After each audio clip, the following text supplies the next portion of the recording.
Welcome, dear one. You've found your way back to the moonlit path, a place where stories soften us, strengthen us, and plant something sacred in the soil of our soul. This week's story is called The Whale Who Remembered Stillness.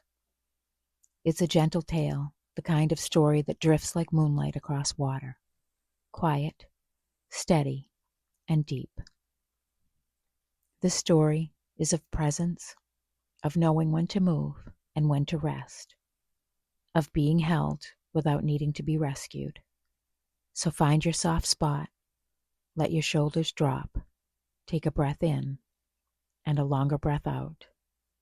Let the sea hold you now. Let the story begin. The Whale Who Remembered Stillness. Far out in the open sea, where the water darkened into velvet blues and the surface world softened its hold, lived a whale named Orena. Orena was vast, but she was not loud.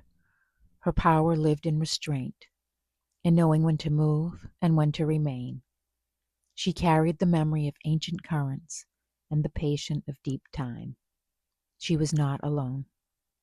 There was a mermaid who traveled the wide waters with her. Her name was Thalassa, and she was known not for beauty or song, but for steadiness. Creatures sensed it when she arrived. The sea itself seemed to settle. Thalassa did not call to Orena. She simply appeared.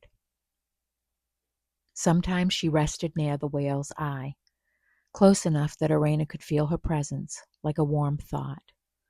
Other times she swam along her great flank, one hand brushing the water as if smoothing the ocean itself. Their bond had formed quietly. Long ago, Orena had lost her sense of direction. Not lost in place, but in rhythm.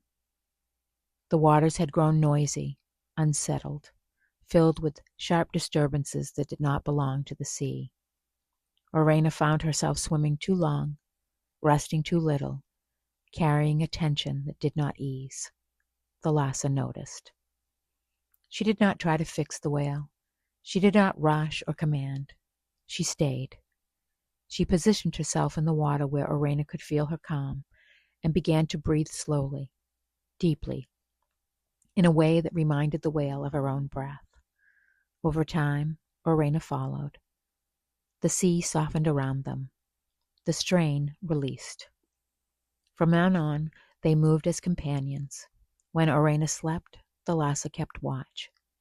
She noticed subtle shifts in current, distant disturbances, changes that would never reach danger but might disturb rest.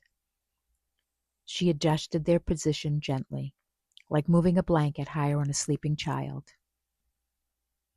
When Thalassa traveled into narrower waters or unfamiliar depths, Orena followed at a careful distance, her immense presence altering the currents, ensuring nothing approached unseen. She did not chase away threats.